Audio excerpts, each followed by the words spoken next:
got to tell y'all this really quick story.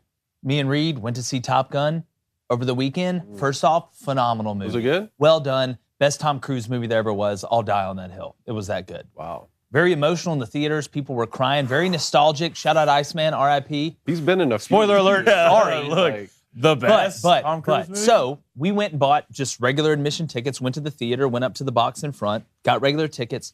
We go in, dark theater, it's pretty packed. We see 2 seats. I go in and sit down. And when I sit down, we're looking at each other. We got our popcorn, our drinks, excited, watching the previews, which is my favorite part. And all of a sudden, I go to reach back, and there's like a flap on the back of my chair. So I like hit it with my shoulder, and it's dark. So I turn around, and it says reserved. Well, the movie's already starting, and nobody's come in yet. So I don't move. All of a sudden, the movie starts. Nobody comes in. I'm sitting in the chair. I'm good to go. And all of a sudden, right at the opening scene, my chair starts to move. I never know that existed. And just imagine the horror when you don't realize your chair is supposed to move. I thought I was literally about to take off when the jet was taking off. The whole movie, it was like a roller coaster. I'm in like a rumble chair. I didn't even know those things existed, but it was a lot of fun, and I wanted to go ahead and get that story out there. Top Gun, if you haven't seen it, go see it. I mean, that was a cool story. I'm glad you told me that, but the only thing I could focus on was you said that was Tom Cruise's best movie. Best movie. Best movie. Right? Best movie. So you had an interactive experience, basically. I almost had an out of body. Did it make it better? Yes. So you had a better experience than I had a better experience. I told Reed I'd let her sit there, but she didn't want to. She let me do it. The best film he's ever been in. Interesting. Best one he's ever been in. I'll die on that hill. Like I said. Better than the first one. Look at the money it's grossing. I mean, it blew the box office out the frame. But anyways, I don't know. It's debatable. I know our top 5 next week. I wish you had a podcast we could debate on it. That's very true. The Boston Celtics will take on the Warriors for the NBA title. James Franklin needs to win more games at Penn State this year, and we'll break down a wild weekend in college baseball with the regionals being dropped. I'm Jake Crane, and we're turning up. Oh, hold on. On a Tuesday. You already know what time it is. It's Crane & Company.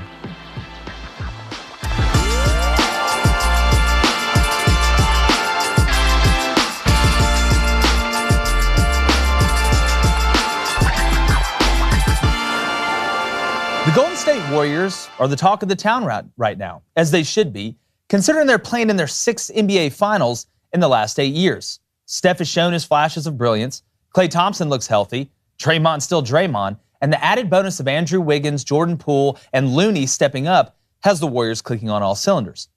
So this final should be a cakewalk for Golden State and Curry, right? False. The Celtics will win this series for a couple of reasons. The first is physics. Boston has vastly superior size to Golden State, with the Williams duo, Al Horford, and even Theis being a serviceable backup, along with a ton of length at the guard position. But that isn't the biggest advantage the Celtics have, in my opinion. The Celtics can play at the pace the Warriors want to, which is fast, or the Celtics can play in the half-court set, slow it down, and be effective. Klay and Steph won't be able to run around scot-free like they've done in their previous series either. Boston will clog the gaps, slow down the freedom off the screens, the shots will be more contested, the drives will be more physical, and the finishes will be even tougher. Boston's also had a tougher road to get here. Not that that's the biggest key. The Warriors have way more experience as a core in the finals. But there's something to be said for the grittiness of the Boston Celtics. We all know the game comes down to stars, and that's going to be the tipping point. While most will lean towards the experienced victors with Klay and Steph as far as star power goes, I'm going to go with Boston. Jason Tatum's pure alien, and this is his moment. I expect him to be deadly the minute he walks in the gym. Smart isn't just Marcus's last name either. It's how he plays the game. He can help control the tempo, get the Celtics into good situations offensively, and help curb the runs the Warriors will most certainly go on.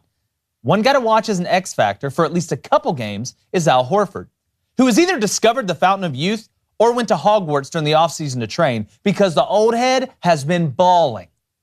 This should be a hell of a series, and each team deserves to be here, no doubt. But give me the grittiness of Boston over a 7-game series, and I expect Celtic Nation to hoist the trophy by June 19th. I'll go ahead and bring David Cohn and Blaine in here before we get to some college football. Guys, everybody's in love with the Warriors right now. I get it. It's a great story. Steph and them, 6 out of the last 8 years they've been in the NBA Finals. They have a ton of experience. They've made big shots. And for the first time in his career, in my opinion, Steph Curry will be the biggest star on the court during the finals. There is no Durant.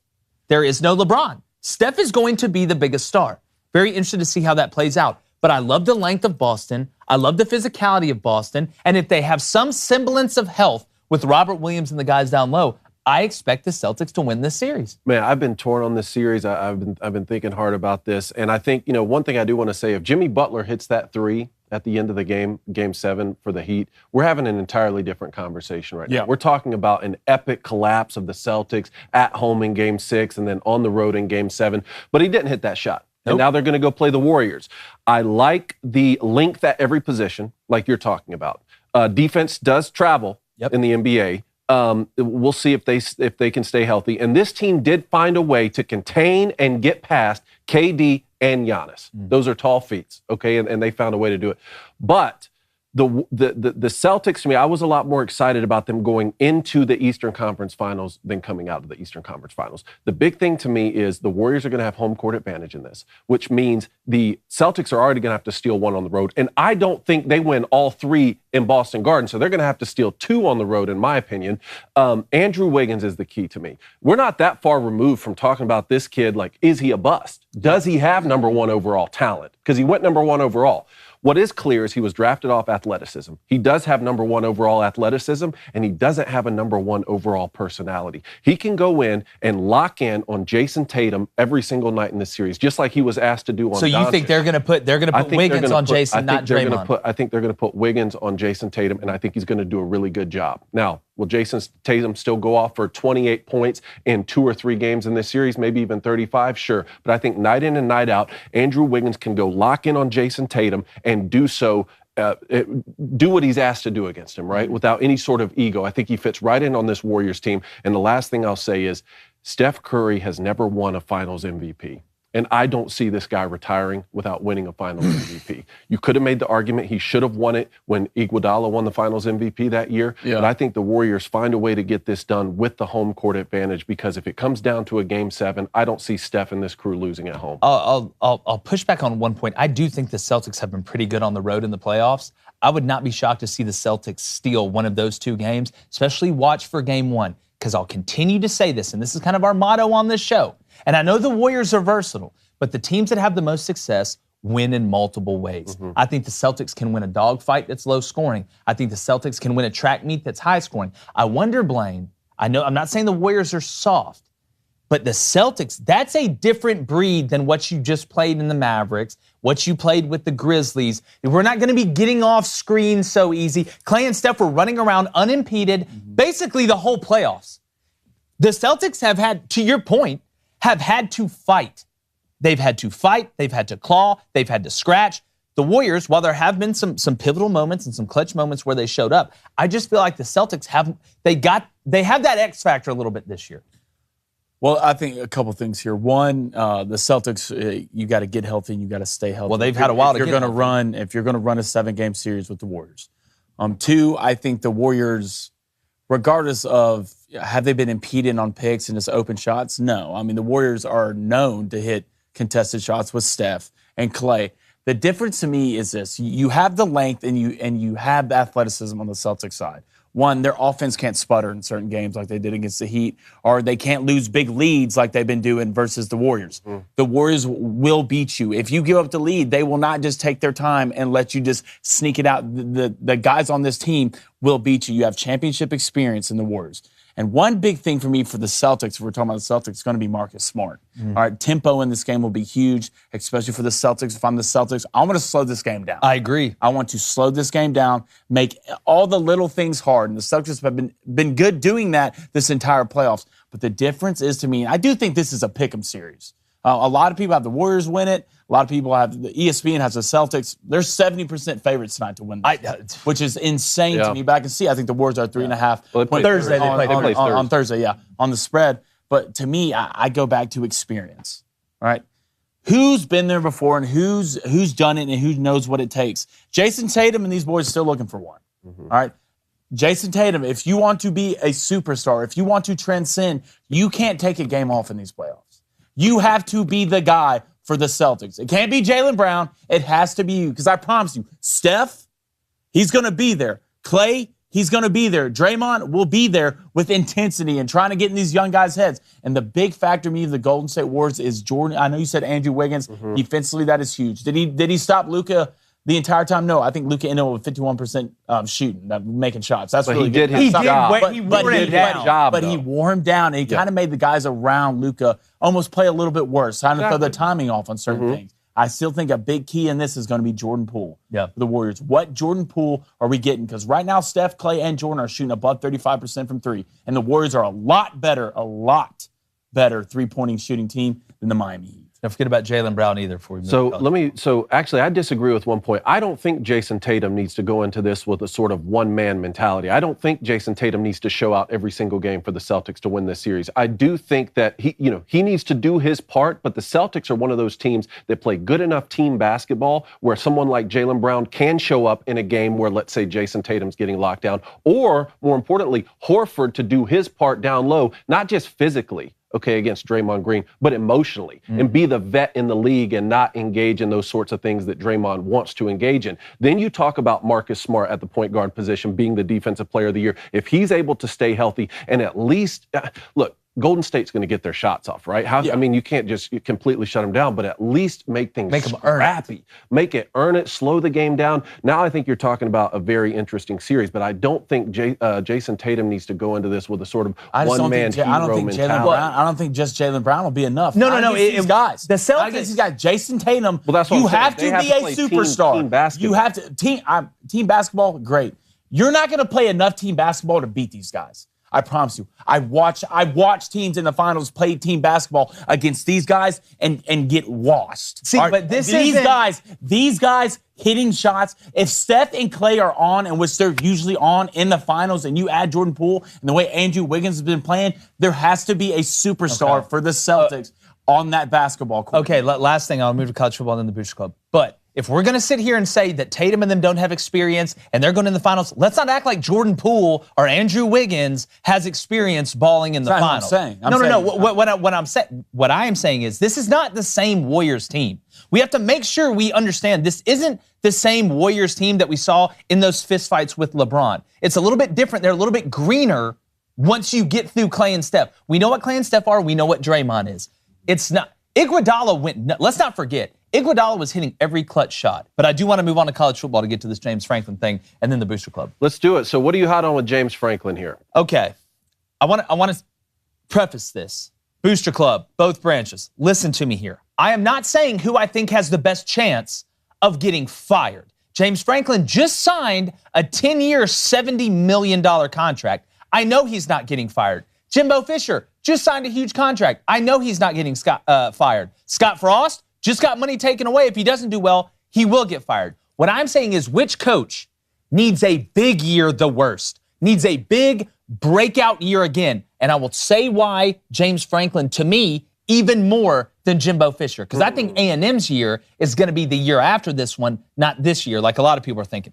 Since James Franklin got to Penn State in 2014, he started off 7-6 year one, 7-6 year two. Then all of a sudden he figured it out. Went Rain Man on him. 11-3, 11-2, 9-4, 11-2. Past 2 years, he's gone 4-5. And I know COVID in 2020 was bad, but it affected everybody. It didn't just affect one school. It affected everybody. You go 4-5. Then last year, with Jahan Dotson, with Clifford, with somewhat of an experienced offensive line, with an NFL defensive end that had 9.5 sacks, you go 7-6.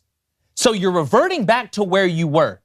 And your name was in the coaching carousel, and we talk about leverage all the time, right? He leveraged the hell out of that USC, thinking he may take the USC job. He leveraged the hell out of that to be able to get that big contract. So now you got your contract. You get it. You're not worried about being fired, but you need to start having Penn State people believing again a little bit because I think they're a little bit rocky. I look at this year's team. Clifford comes back great. Don't have Jahan Dotson, who was your witch. He was 100% your witch. But Penn State's biggest problem is running the ball. You are not going to win the Big Ten East or really compete in the Big Ten East against Ohio. You know this better than anybody, Cone. Ohio State, Michigan, Michigan State, if you can't run the ball. They did not have, listen how crazy this is. Penn State did not have a guy rush for 100 yards in a single game last year. Their leading rusher had 530 yards. You've lost some offensive linemen. You got 3 guys, I believe, with a combined 1 start. That's tough. Clifford's coming back. That's great. I know you returned Parker Washington and you got the transfer from Western Kentucky and Tinsley. But I'm looking at this Penn State schedule. You go to Purdue week 1 with Aiden O'Connell back and Jeff Brom back as the head coach, and they got a pretty potent offense, even though they lost Rondell, who's an 100% witch. And he's been gone for a minute, though. He's been out 2 years, but they lost their witch from last year. I'm trying to remember his last name. I can't remember it. Then you go to Auburn. That's not a cakewalk. Regardless of how good Auburn is, you go in there, there's a reason they call it the jungle. You go to Michigan, then you do get Ohio State and Michigan State at home. I think the ceiling for Penn State, maybe 9 wins at best. It is looking at best to me, in my opinion, gun to the head right now. I got Penn State going 8-4. And with that type of money and finish it, you're fighting for 3rd in that division. You really are. Michigan's not going to be a cakewalk this year. Ohio State is 13 flavors of piss, and they got as much talent as anybody outside of Alabama, and a quarterback coming back with C.J. Stroud and all the aliens they have running around the outside. I know Manny Diaz is the new DC, but you got Ibakite. He's gone to the NFL. Gone. Hell of a player. 9.5 sacks. Curtis is your only returning linebacker. Starter. Only returner. I know they got some guys coming off injury, including the defensive tackle. I am legitimately worried about Penn State.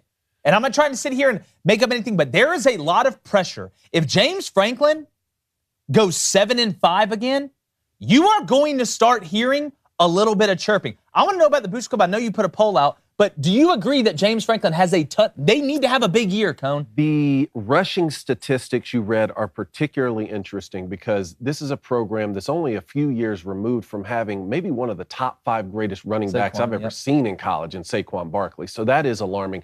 Let's add just a little bit of context here, though, for Penn State. This is a program that's only a decade removed from one of the worst college football scandals of all time, with what happened with Jerry Sandusky. So when, Bill O'Brien was the head coach at Penn State for 2 seasons before James Franklin came in.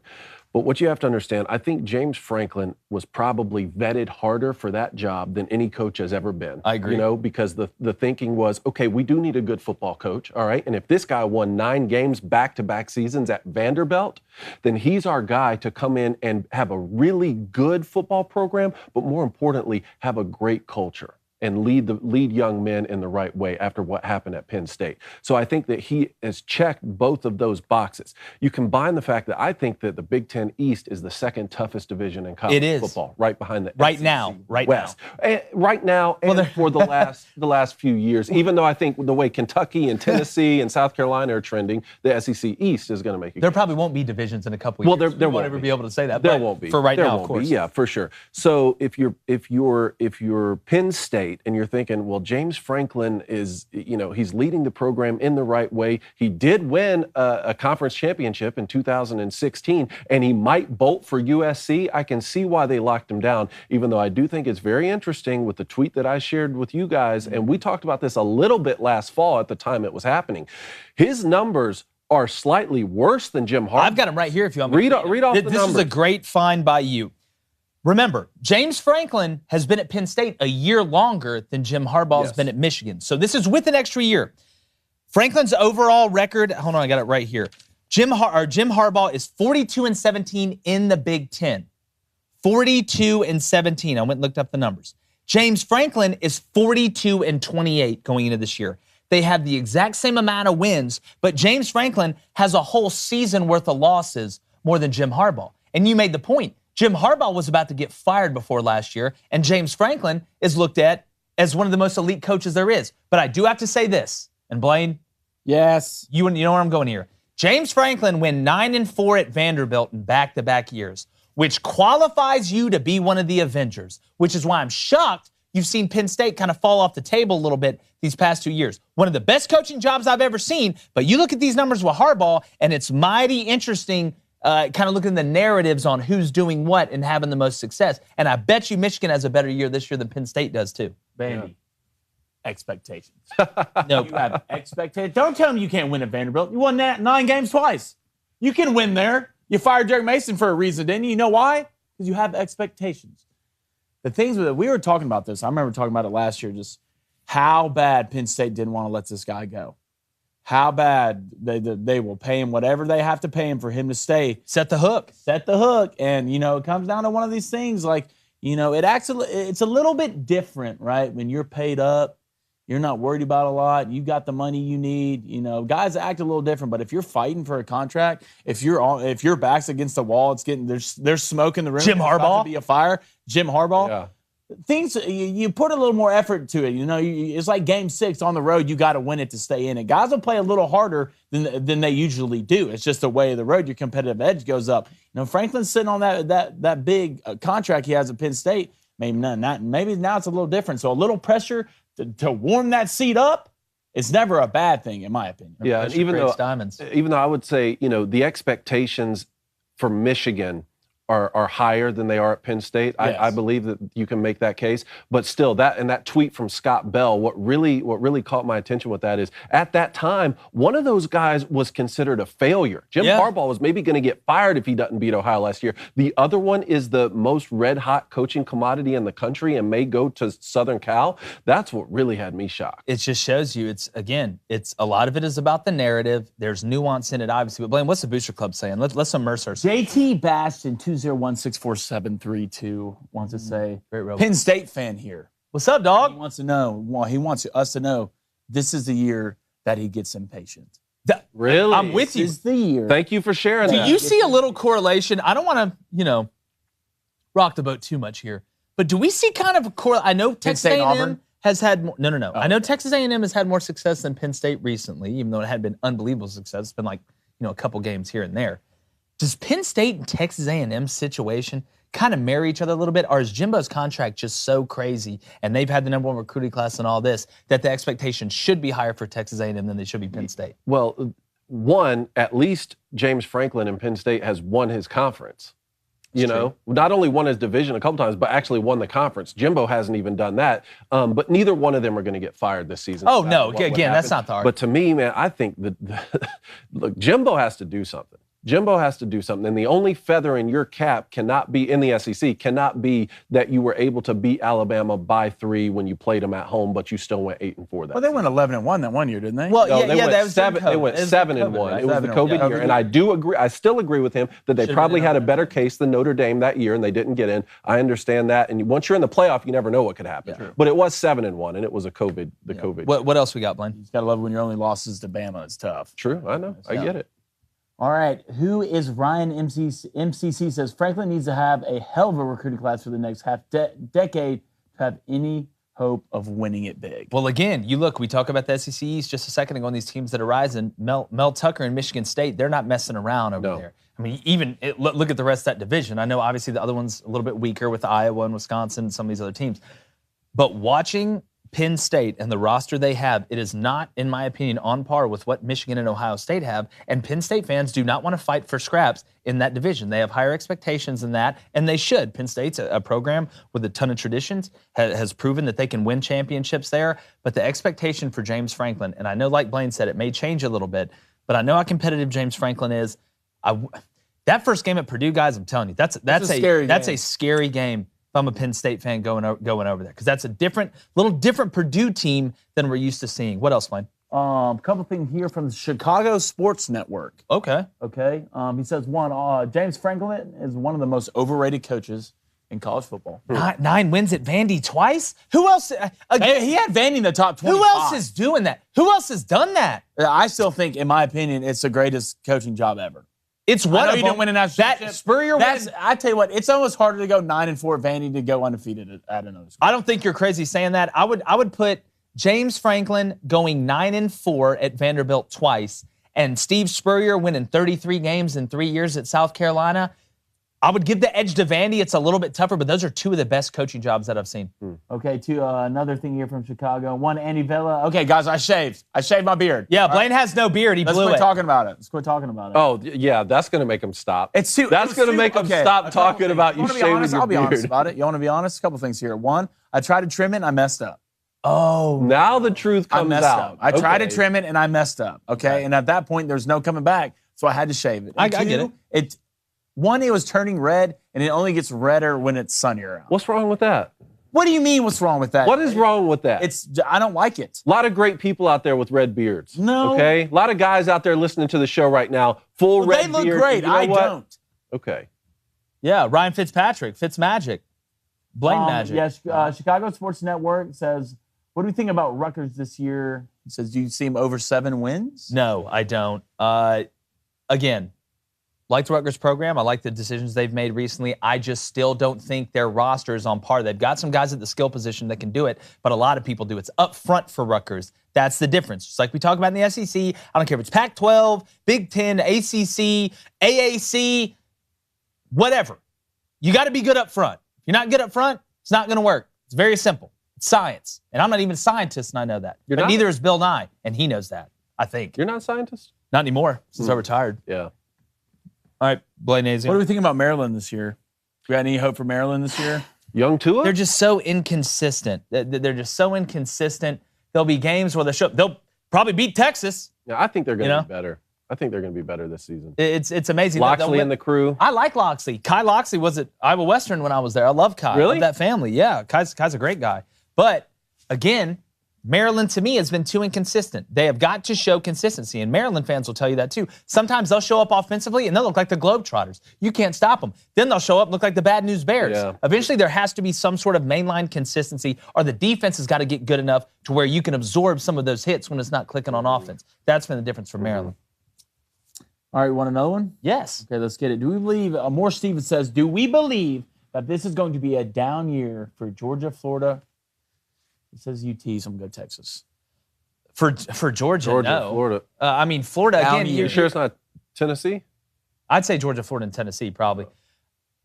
For Georgia, you just won a national championship, so anything other than a national championship is going to be viewed as a disappointment. Yes. So that one, to me, Georgia's going to be fine. I think some people are actually underestimating Georgia a little bit, as crazy as that sounds. Then Florida.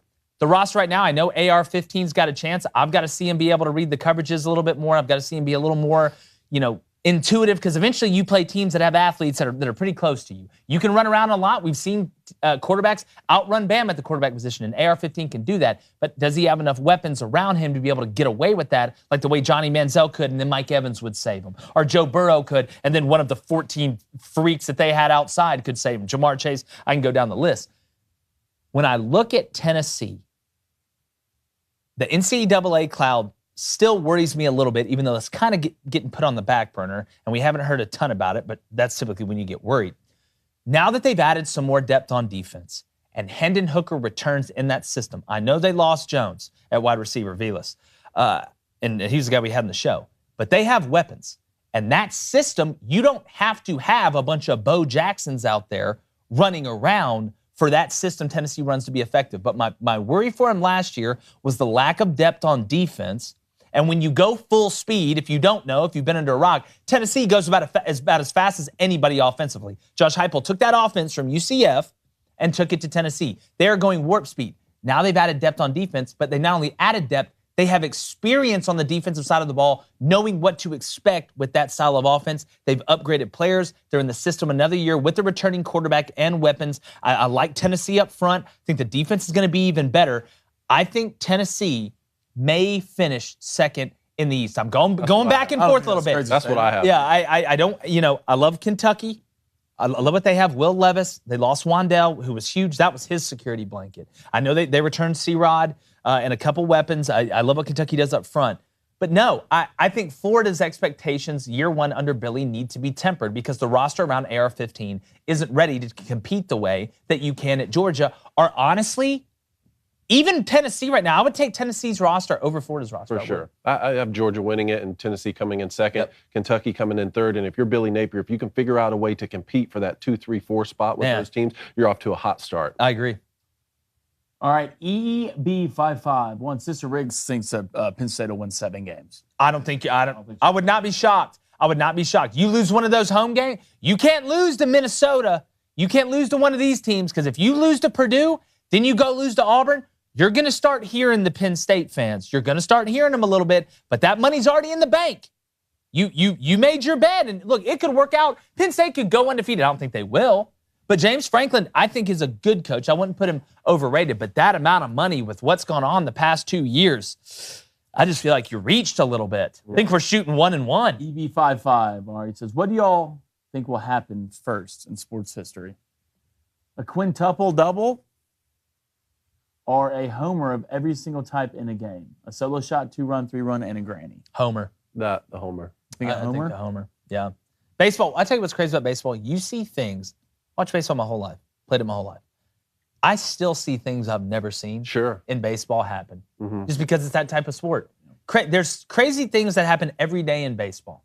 You know, like for example, I can't remember the last time I seen a college pitcher get kicked out. And we're going to talk about the regionals and who got screwed over and stuff after the break. You know, your boys at Michigan, I hate to bring them up. They got slick. Look, it's a sticky fingers conspiracy. over there. It's a real conspiracy over there. Yeah. You're not cheating. You're not trying. No, but I think you'll see the homers first. Explain one more, and then we'll go to break. BJA PS09XU13 says Florida's a 9-win team this year at best, which he Pull up the will be, schedule. Pull up the disappointed schedule. to their fans. Pull up the You'll schedule. Take 9 if you're Florida. If you're 9 Florida right and you're now. upset about 9 wins You'll take this year, 9? What? You should be an Auburn yeah, fan. Then. that's exactly right. Why aren't you dating Gal Gadot? Like at this point, why don't you drive a Ferrari? Why don't you live in the Great Gatsby's mansion? All right, here we go. Week 1, you got Utah. Dub. Smells like an L. All right. No, it doesn't. Week 2, you got Kentucky at home. Win. I lost. I'd go loss. USF at home. Win. Win. Tennessee on the road. Loss. You got Eastern Washington at home. Win, but watch out. Those guys, they got some witch in them. Win. Isn't that the red field? Yes. Dude, that's the so Inferno. cool. That's so I would hate it. I like that so much better than the Pass. field. Of course, Pat. You're such a No, I meant pass on it. Oh, well, of I'm course just you do. kidding. All right, you got Mizzou at home. Win. Win. You got LSU at home. Woo! Get this. What is did I the say tough last week The for loss. LSU? That's a loss to me. Well, we're betting a lot on AR-15, boys. I promise you, we are betting a lot. This guy, first of all, great runner, could barely complete a pass. That's what Well, we're. LSU doesn't have a solidified quarterback either, though. So Miles Brennan. Max Jay Johnson Daniels? took off. I'm not I sold think on they're a little Jayden bit Daniels. more secure than Florida. I have a I bigger agree. question AR-15 quarterback's position than else. I would take LSU's quarterback room in aggregate over Florida's. Okay, then you the go room, to sure. Georgia. Loss. You go to A&M. Loss. You got South Carolina at home. Win. Win. You Maybe. go to the Fighting Vanderbilt Commodores. That's a win. Win. Then you go to the road on FSU. Win. I have 6. yeah, I have that's 6. legitimately. If That Florida wins sucks. 9, Billy ought to win Coach of the Year. If they win 9, he ought to win Coach. I can understand why Penn State paid this man, though. You won 9 games twice at Vanderbilt. Yeah. You had him in the top 25. Again, we'll see. We'll let it play out. You got a little nervy. You took a chance. Look, scared money doesn't make money. I'll be the first one to say it. But again, you better hope it works out. You're gonna put it all on red. You better They hope it works out. They do Again. that. But what do we say? You can hope in one hand and do something in the other and see which one fills up faster. Yeah. Hey, if you want to watch or listen to the rest of the show, head over to dailywire.com and become a member. Listen on Apple, Spotify, wherever you get your podcasts. Subscribe, leave a 5-star review, share it with all your friends. We're trying to keep growing. We appreciate you guys. YouTube, stay there in the YouTube branch chat also if you're not going to Daily Wire because we're going to keep this thing rolling. We'll be right back.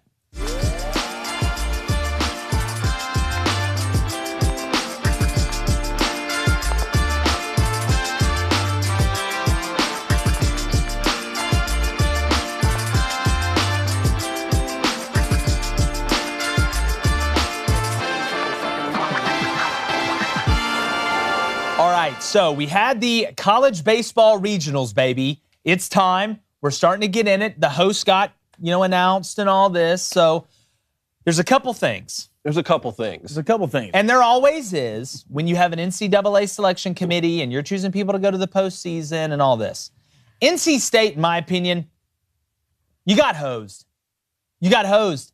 They left you out. You were 4-6 in your ACC series. You did have the 181st strength of schedule, so I get that a little bit. But I feel like the ACC was the second best conference behind the SEC. You sent 9 teams. I thought NC State did enough. I also thought Notre Dame should have hosted. I was surprised that Auburn is hosting a regional. Wasn't upset about it, but I thought Notre Dame was going to get rewarded for their season, and it didn't. But looking at Texas A&M and the regional that they're hosting, Texas A&M, good baseball team, trying to make the College World Series for the 7th time in program history. You got a tough one, and I've got a dark horse in that region. You got Oral Roberts. I don't think they're going to be able to talk their way out of this one, though. 38-18 on the year. Again, they've got quality pitching. They've got some guys that can hit. A&M, to me, is the most complete team in a regional. Obviously, they're hosting it. TCU just lost their coach to A&M. So this is kind of a nice battle. They won the Big 12. Swift, bad TCU's blood always good in situation baseball. going on. But that is not who my dark horse is to come out of this region. Give me, maybe showing my Sunbelt pride a little bit here. Give me Louisiana Lafayette to come out of this region. I'm telling you, give me Lafayette to come out of this region. I think they're going to handle TCU. I believe they got TCU in the first game. Oral Roberts is going to talk to A&M about trying to win. I think A&M's going to end up winning that. But watch out. ULL, they're scrappy. They never say die. They finished second in the Sun Belt. Georgia Southern, it's a ranked team, came back and beat them in the Sun Belt Championship, ran past my South Alabama Jaguars 9-1 in the semifinals. Yeah. This team has got a little bit of that it factor. And Lafayette is always pretty good. And they're always pretty clutch. So I'm just telling you guys, a lot of people are going to look around. They may, you're going to pick some of these teams, Coastal and some of these other teams. I get it. Coastal's already won one. But watch out for the Raging Cajuns. Outside of that, I'm going to be honest.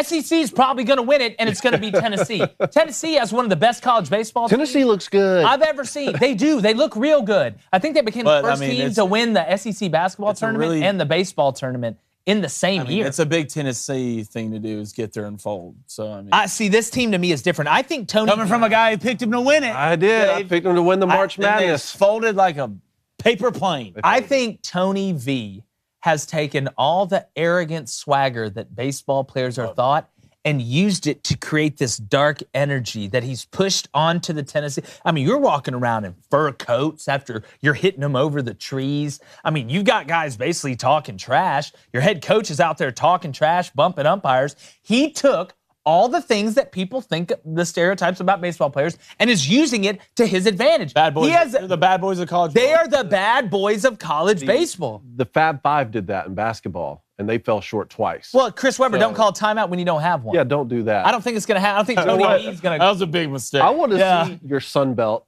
bet there, and I want to raise you one with the Georgia Southern Eagles. Wow. How about the Georgia Southern Eagles? I like this. Let's swing the bat. Let's stay hot, kids. Dude, you want to hear mine? Statesboro, baby. You want to hear mine? Who? No, this is one of the coolest moments of my life. I was in Auburn, Alabama, all right, and I was watching the College World Series. And I forgot who they're playing, but it was Oregon State versus somebody. And it was like the bottom of the seventh. They're down 1, 2 outs. There's a bunch of people kind of having a house party. There's a bunch of people there. But everyone's watching the game. They're locked in. Bottom seven is close. We're locked in. Oregon State gets up there and hits like a routine fly ball or something like that. And whoever they're playing against drops it. I remember this. They drop it. All right, it's like a foul ball or something. Foul like ball. that. It's a foul ball, and they dropped it. There's a runner on. Right after that happened, I looked at everybody in the party and said, you know why you don't drop that baseball? Because this dude's about to hit a tank and win. Next pitch, this dude got up there and dropped a bomb and won it. One of the coolest moments of my life. Everyone thought I was a genius for a long time, or a sidekick, or could tell the future. But give me the Oregon State Beavers. You know why? Because they just get there and they perform, and their unis are. Yeah, I would never be shocked if Oregon State wins the World Series in baseball. Again, they're all the same size. They all look the same. Don't strike out, and they don't walk you. So I call it the Cal State Fullerton method. We're just going to get all the same guys. We're not going to make errors. We're going to play station to station. But no, Oregon State has some power too. Would not be shocked. But I'm very surprised Notre Dame didn't host, and I feel horrible for NC State. They got hosed. I don't know what the NCAA has. Tommy Tanks and the boys got hosed. Tommy Tanks and the boys. How do you hose somebody with the name Tommy Tanks? You want to sell but they tickets didn't. They didn't hose Auburn and Sonny D. DeShera, and those guys built a little bit different. I was talking about this earlier, but there's you can't replicate a vibe of a regional baseball. True. Like you need to go one because just it's so cool to be there and feel like this situation with all the different teams. You won't get this feeling at anywhere else. It's cool. I've been to the College World Series. It's an unbelievable experience. Omaha, they're great hosts. It's a great city. I loved it. I hope we can go back soon. But is it time to get into a little bit of rapid fire, Dave? We can do that. And you know what? Let's marry the two. Let's go from that to rapid fire and talk about the ejection of Willie Weiss there from Michigan baseball. Yes. Okay. So grab this clip. Pull this up. Yeah, let's go ahead and pull up the clip. Cut 23.5. Willie Weiss. So this was weird because if you were watching Michigan play Iowa, it looked like nothing was wrong. Then something gets said from the Iowa dugout, and it makes the umpire call timeout. Let's roll the clip. He's in the stretch. Got a runner at first. He calls time after Iowa said something to him. He's bringing in the rest of the umpires, if you're on audio right now, to the middle of the infield. And everybody's kind of looking around going, what's going on? But I know deep down, That pitcher knows. He knows. He knows that they're going to find it, and they found it in the glove. Should there be a penalty for this? In the glove, and you guys win a regional? You should automatically lose the game. You should automatically forfeit the game. It's going to take time. It's going to take time in a baseball game to figure this out. It's going to take time. If the pitcher knows how to do it and he put it in the right spot, it's going to take time for people to figure this out. And they boy through 5 innings.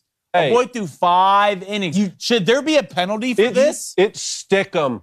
It's stick 'em. Let the pitchers use it. Let the hitters use it. Well, you know what? okay, let him use stick steroids. 'em. That's what I was about to say. Let him use steroids. No. And because of the point that I made before, which is you don't want to affect long-term health for short-term games. That's why I disagree. But corked bats, cork them all. Cork all the bats. You stick them on the glove if you want. Let the pine tar go. I love this. Let batters bat. Let pitchers throw. What's wrong with this? I love Big Ten champ. I love it. I will say this. I will say this to push back.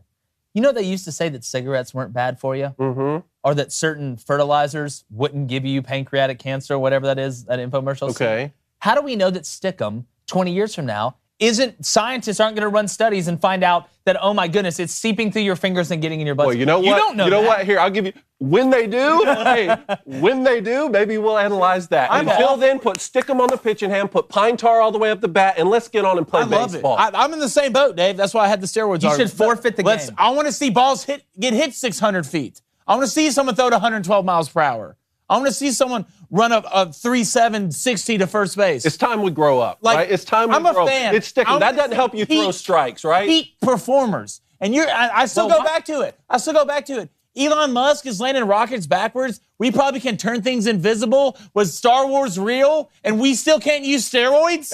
We can't make steroids healthy? Yeah, exactly. That's cap. Well, no, hold on. Steroids. Exactly. Stop trying to turn the conversation into steroids. We're talking about stick 'em, which doesn't help you throw balls or strikes. Garrett Cole. It's going to make, Garrett Cole said, I'm just going to put it on my Garrett Cole's like a 6-point different ERA. Garrett Cole's like, my hand is made of stick 'em. In all reality, though, I do think you should have to forfeit that game if you're that deep in it. And you just. Well, no. There should be somewhat of Big Ten champs. Big Ten champs. Oh, Ohio State, you have to forfeit. You have to forfeit that. All right. The Rangers found a way to beat the Canes in Carolina. Okay, Shesterkin and goal is just like, no, wall, can't get past. When they took Igor out against the Penguins, he just flipped the switch, and he's been unbelievable. But the scariest part, number one, that's the first time in these playoffs watching that I've been shocked at a result. Just because the Canes were so Dr. Jekyll and Mr. Hyde at home and on the road. They were so good at home, and they were so bad on the road.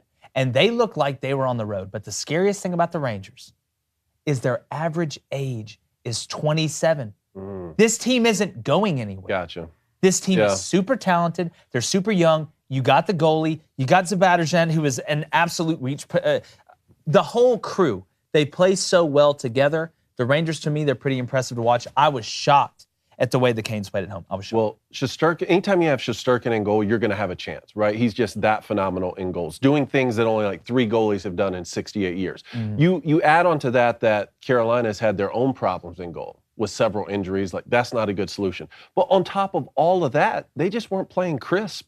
They weren't playing crisp hockey. The Rangers jumped them. They jumped them. The power plays for the Canes killed them. Non-existent. Killed them. The power play was terrible. I'm learning more than this in hockey, especially in the playoffs. Teams' power plays matter. They matter. You have to. You want to win a series, buddy? You better be winning the power play, because the Rangers, I think, were 2 out of 3 on their Look what happened to the Panthers. Look what happened to the Panthers. Yeah, you won't last. The Lightning. You won't last. Couldn't score on the power play. You won't last. And I mean, I've seen him score early on the power play. I've seen him score with 6 seconds. I mean, it's been wild to watch. But again, I was shocked watching the Canes play a little nervous, is what it looked like to me. I was so surprised with the head coach they had that was a captain on a championship team. It surprised me to watch the way they played. But this playoff hockey. Few other things here. My boy Checo wins the Monaco Grand Prix. Finally. Checo Perez. Somebody other than the 3 guys that I thought only raced Formula One, because when I saw that, I immediately thought of you, Cone. It's great for Formula One that somebody else can win outside of Leclerc, outside of Hamilton, and outside of Max Verstappen. Yeah. So good for the sport. Congrats. Could have probably made a lot of money, because I'm guessing everybody's betting on the top 3 guys. That's what I do. It was a wet track, which makes it very interesting, especially at Monaco, which is historically a track that you just can't pass on. like unless there are conditions like that. There were wet conditions, had a couple delays. Red Bull just outraced Ferrari strategically in the pits and when they boxed. What do you think the odds on were for that guy before the race? This past race, I don't know. The other day when we were talking about it, and he was still in P3, it was plus 2,400. Yeah, it was a lot. So No, how many plus, are there I'm sorry, usually plus racing? 1,800, and George Russell was plus 2,400. How many are there usually racing? 20, always 20. Yep. And 2 are on each team. Okay. So Red Bull has 2 drivers, right? Checo and Max Verstappen. Ferrari has Charles Leclerc and Carlos Sainz. Mercedes is George Russell and Lewis I Hamilton. need to start looking into that from a betting standpoint. Yeah, I mean, you would We'll dive into the have done pretty well. All right, here. Oh, we have some mailbag questions. Yes, too. we got some. But first, I want to give a Outstanding. shout out to Gordon Sargent, the true freshman at Vanderbilt, winning the national championship for golf yesterday, and they just advanced to the semifinals. Let's go. So we talk about Vanderbilt. They have a chance to win the Vandy. Golf SEC regional and the NCAA tournament. Expectations. So as we'll an see. athletic Golf team. Yep. So y'all want questions or what? Let's go questions. All This right. is the best mailbag question week we've had. One is actually inspiring us for a head-to-head, which I'm so down. And I'm already disappointed because I know we can't get to all these, and each one is equally awesome. get to so we're more. going to have to figure out a way to pepper We these will. in. But let's start with our boy Steven, okay? Love the Stevie. show. Thanks for making sports fun again. You're the best part of the Daily Wire experience. Love I just want to make sure Your you're not words, we typing that into appreciate it. everyone's show. We're going to fact check it. Here's his question. In regards to the U.S. soccer debate, which was fun, sir. that was You're an fun. If honorable you haven't gentleman. seen that, you need to go check it out. If we Judge Calvin pull Reed. athletes from other sports, who would you want on your U.S. soccer team? If we pulled like current professional athletes, Any of them in the U.S. it's pretty simple. I'll go ahead and tell you a story about Giannis. In goal. In goal. In goal. For sure. Thank Good you. luck. Giannis in goal. Lay down sideways. Who else would you put there? That's exactly right. No Give me Giannis. I mean, I feel like Steph's a witch. I want Tyreek Hill as one of my forwards. That's what I was love striker. that. Striker. Yeah, as a striker. Okay. I want him as one of my strikers. I'm glad we're all on the Just same kick it. page because we haven't talked about this. And I'll tell you another one. Go ahead and give me Kyler Murray because I know he's probably good at it. Okay, that's interesting. So I was thinking Tyreek at striker, put Steph and Kyrie on both the wings. Kyrie. On both the wings, and then put LeBron back in like a back, left back, right back, defensive positions. You could Get bodied. And again, I don't know if they could dribble a soccer ball, but I know you could probably teach them. Does that matter? Well, a little bit. But again, if we use my idea of getting all those kids to Italy when they're 5, Yeah, 6 I'd probably old, put I'd get Tyreek Hill and J-Mo. just get Put the them on fastest Bagger. guys. Let's That's get the exactly fastest right. Guys. Yeah. Just kick it and they'll run in. Yeah, teach them what offsides is, and let's go get it. I agree. I love Hello, it. world. I love it. All right, Max Johnson here. with a Max, question. Play good this year. Good luck at Texas A&M. Yeah. If given the opportunity to play quarterback for one snap in any time period, this is a fantasy situation, what team would you play for? Who would you want to throw the touchdown to? What field would it be? And who would you want the touchdown to be against? He says College his or would NFL? be Lambeau Field. He would throw to Dwight Clark as a 49er against the 2014 Seahawks to win the Super Bowl. I'll tell you Pretty what. good day. And we're talking about you have to throw a pass. I can't just snap it and take a knee because we won and played so good. And I played so good before that. I would say, give me. I mean, I've got to go back to my roots on this one. Jordan Hare Stadium, Iron Bowl, tie game, a little bit too far to kick a field goal, not far enough for a Hail Mary. You know what I'm saying? Where you got to just chunk it and hope. We could run a little bit of something. Let me roll to my right. Let me plant my foot, throw back across the field. Another prayer in Jordan Hare. Let's go to Tumors and figure it out. That's pretty fun. Let's go back to Jordan Hare.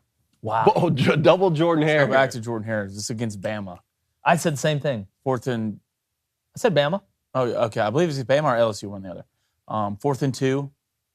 Cam Newton Oh, yeah. against Alabama.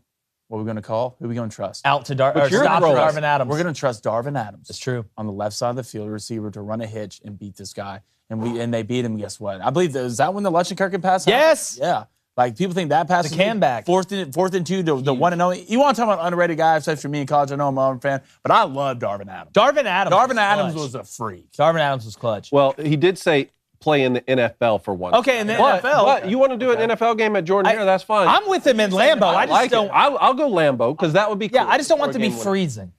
And they would never have a Super Bowl in Lambeau. But this is a fantasy situation. That's exactly. I can He's talking about fantasize all. Star Wars earlier. So yeah, let's throw the game-winning touchdown pass at Lambeau Field in the Super Bowl. And I was thinking throwing a touchdown pass to Randy Moss would be cool. But you know what might be nice? Throwing a legal tackle touchdown. Yes. You know, the big guy some love. Yeah, give the big guy some love, and you're like, man, I threw a touchdown to an It works. Because Randy Moss is going to go catch a lot of balls for anyone. I threw one to. I would love to throw a touchdown just in general to Calvin Johnson. Well, here's the thing: you got to close your eyes and throw just it in to the see vicinity. it. It's not more about the throws, just me watching him catch it. Yeah, just I know there's a lot of room for error. Yeah. Hey, B-Samp. B-Samp. B-Samp in here. What is the number one rule change that you would like to see implemented in the NBA? P.S. Don't fade B-Samp. Love that. Don't fade B-Samp. Never fade. Love that. NBA, look, to me, it's not one rule. It's the being somewhat regulatory or having some sort of consistency in how the game is played. Blaine put it the best way. And some people find the beauty in it because it's different. I'm the opposite way. Blaine said sometimes it either looks like a UFC fight or they're out there playing powder puff. Like, it's very drastic. You saw Saturday what the Celtics haven't lost a game that Scott Foster's refereeing. They're 13-0 when Scott Foster's referee. That's something to look into. That's incredible. Especially Scott Foster, the name that's behind him. He's been Foster, Australian for we're going to let the Celtics win. You know, that's such a tough question. You're going to go traveling, aren't you? I would almost like a little more than 3 seconds in the paint. You a little more 3 seconds in the paint? More than I hate defensive 3 seconds.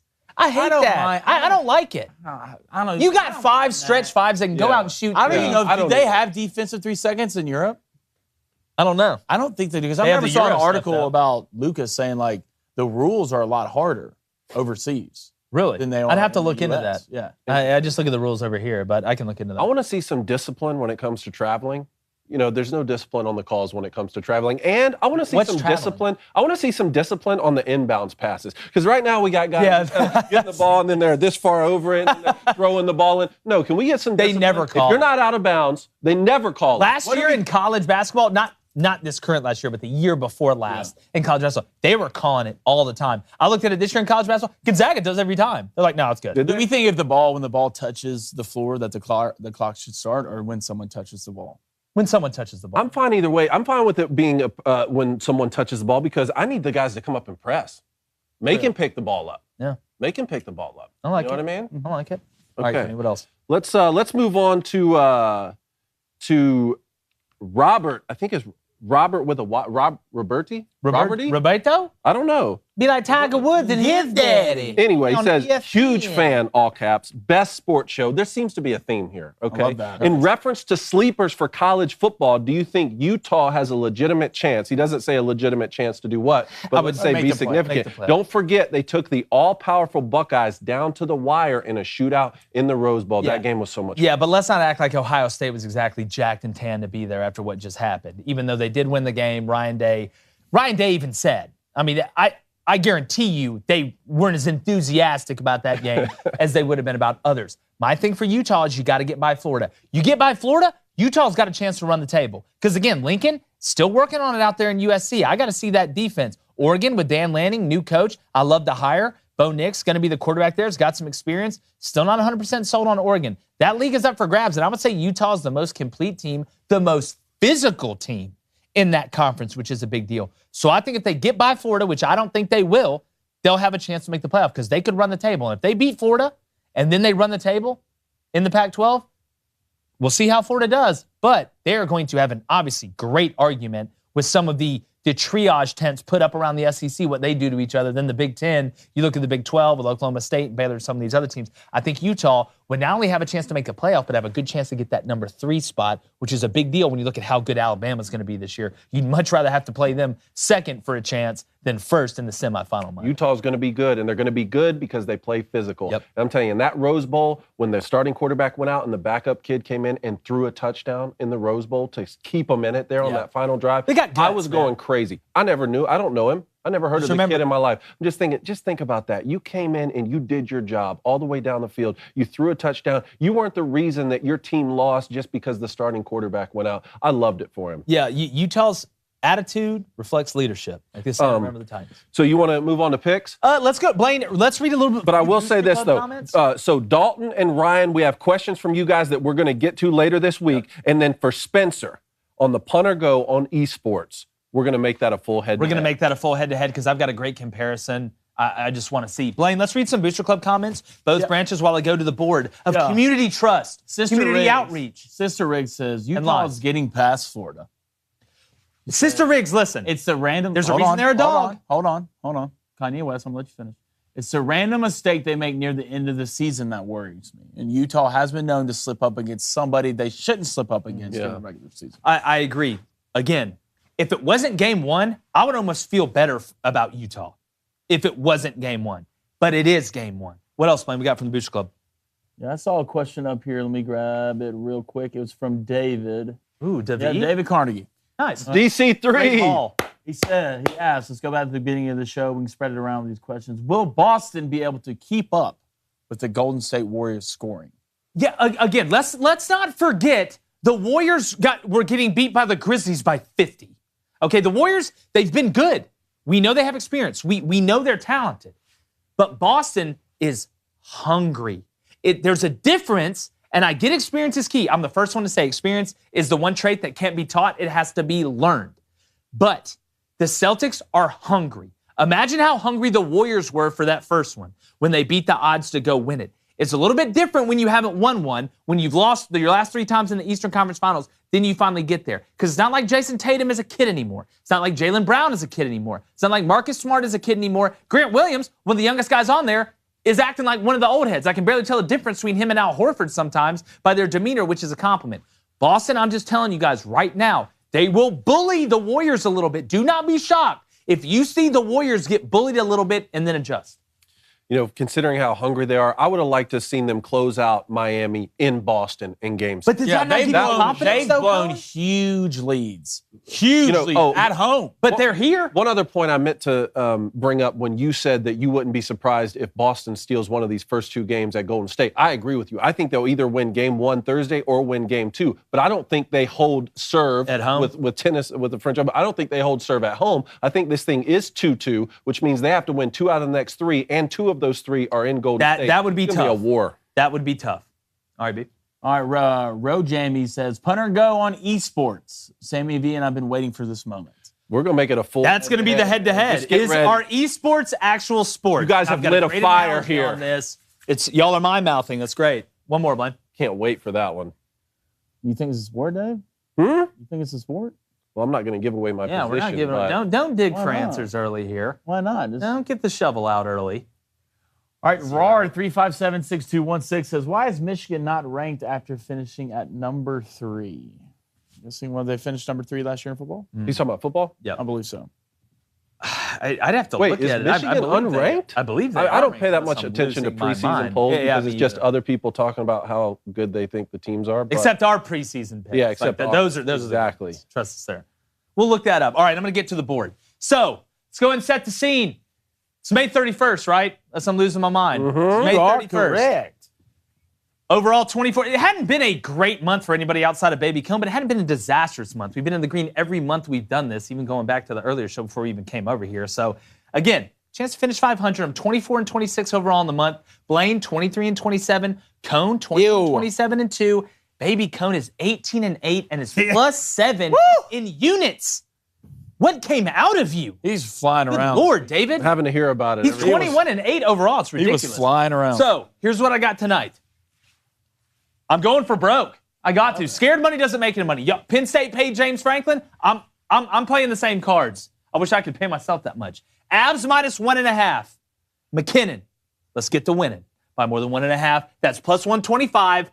And I'm feeling dangerous. Like I said, woke up, looked to the left, looked to the right, looked up, chose violence. Avs over 4 goals.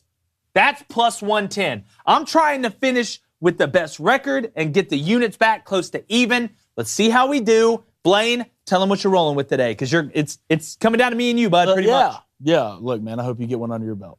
I really do. Gosh. You hear that? I really do. The condescension. I really hope you get one. Man. I want us all each to have one. Would you just say your picks? I just want to. Why is that a bad? just Who are you taking? Okay, I'm going to take the Oilers plus 1.5. I didn't just pick this because you have the Avs minus 1.5. Oh, of course not. I actually think this game might go into overtime. I mean, McKinnon. We'll see. Just the Oilers with McDavid and Kane and those guys attacking. It's tough to stop. So I think it's going to be a good game. And give me the under at 7.5. It's a lot of points. A lot of goals. That's a lot of 7.5. 7.5. A lot of goals. And I think this, if anything, this thing will end at 7. I wouldn't have taken this bet if it was at 7 because I didn't want to push anything. 7.5, though, I like it a lot. Man, well, congratulations to you both. May the odds be forever in each of your favors. Thank you. All right, as you close out the month here. It's a month to forget for sure, having to hear But a about walk it at the dinner to table. remember. But you know what? I'm going to start with the White Sox Blue Jays first inning under at a half run. Dangerous, Basically man. 0-0 in the first inning, minus 140. Let's get things started there, and then I want some action in this hockey game as well. Connor McDavid to score a goal, plus 115. I love that. I love Go. Him and McKinnon were plus 115. All right. I saw him at plus 110, but yeah, probably moved a little bit. Oh, also a quick update. Rafa Nadal just took the first set of the quarterfinal at the French Open off Djokovic, 6-2. Is Michigan ranked? Did we look? I just looked up one on ESPN and they were 10. I think he asked why. We need a little clarification. Does he mean finishing the year number 3? Is he talking about baseball? Let's make sure he's what he's talking about. Because All they're right. not ranked in baseball. Okay, so there's only a few things this month that could make me really feel bad about a bet. And after you told me what Baby Cone's bet was, I got a little nervous about my Avs bet, but I'm sticking with it. I'm going to dance with the one that brought me. Baby Cone's taking the Oilers plus 1.5. The same bet Blaine has, which sends a shiver up my spine. I'm going to keep it a stiz, as the kids say. But we'll see how it goes. We do have some new Booster Club members as well to read some bets. So here we go. Booster bets, parting thoughts, and we're going to wrap it up. Bracket Dom, 3-0. Avs money line, minus 194. Nolan McDaniel, 2-0. He wants the Twins money line, minus 145. Boring Florida Man's 2-0, Avs money line. Steve the Pirate, 2-0. Red Sox money line, that's going off at minus 136. Joey Bastion, 26, 1-0. He wants the Edmonton Avs over 7 at plus 104. BJ PS 09 XU13, R2D2's brother, he's 1-0 and wants Connor McDavid over 3.5 shots, minus 155. He had an absolutely hilarious tweet about it, about him, how he found this bet. I encourage you guys to go read it. His Twitter handle's on the screen. AC Green 082's 0-0. Yankees Angels first 5 over 4.5 runs. Interesting. Huddy is 0-0, back to 0-0. Wants Yanks Angels first 5 under 4.5 runs. We got a little bet enemies right there. Cigars for Life. He wants Urias to record the win at plus 100 as the Dodgers pitcher. Richard Kugler, welcome to the Booster Club, man. He wants Seattle money line, minus 130. Then Buckhorn Dave, welcome to the Booster Club, my friend, wants the Avs money line, minus 195, right under the 200 cap. You love to see it. Blaine, parting thoughts. Put a poll out. You want to get to it? Nice. All right. Let's dance. My favorite words. each Which show. coach is under the most pressure to have a big year? Jimbo Fisher, James Franklin, or Scott Frost? Give me... Oh, go ahead, Cone. I need order. I know we're both picking the same thing. Look, like I said, Jimbo and James Franklin aren't going to get fired if they have bad seasons. Scott Frost is going to be gone. So for that reason, I think the Booster Club is going to take that logic into the poll. I'm going to say Scott Frost, and this was a 3-way, right? Not a. So that means Welcome to Greece. So let's say Scott Frost at 43%. Okay. I'm going to second. Who's yours? Jimbo. Jimbo? Yeah. give me Scott Frost at 44%. Ooh. I'm going to Price is Right this thing. And my second will be James Franklin. All right, guys, eyes to the TV to your left. 43.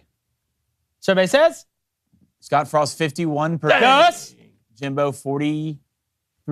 James Franklin, 6%. Okay, so that's a tie. James Franklin, 6%. So that's a tie then. That's a tie. Because, right there. Yeah, there we go. 6%? James Franklin, he's We must good. have more Penn State fans in there than I thought, or maybe less. I don't know, depending on That's a how good they're point, feeling yeah. about James Franklin right now. But I tell you how we're feeling about you guys. We really appreciate you. Make sure, whether you watch us at thedailywire.com, whether you're listening to us on audio, go subscribe to the YouTube channel. It's Crane & Company. It's growing like a weed. We want to keep blowing that thing up. Make sure you keep telling everybody your TikTok, social media. Y'all know we love to interact because we know without you, there is no us. And like the chances of the Warriors beating the Celtics in a 7-game series, in my opinion, we're gone.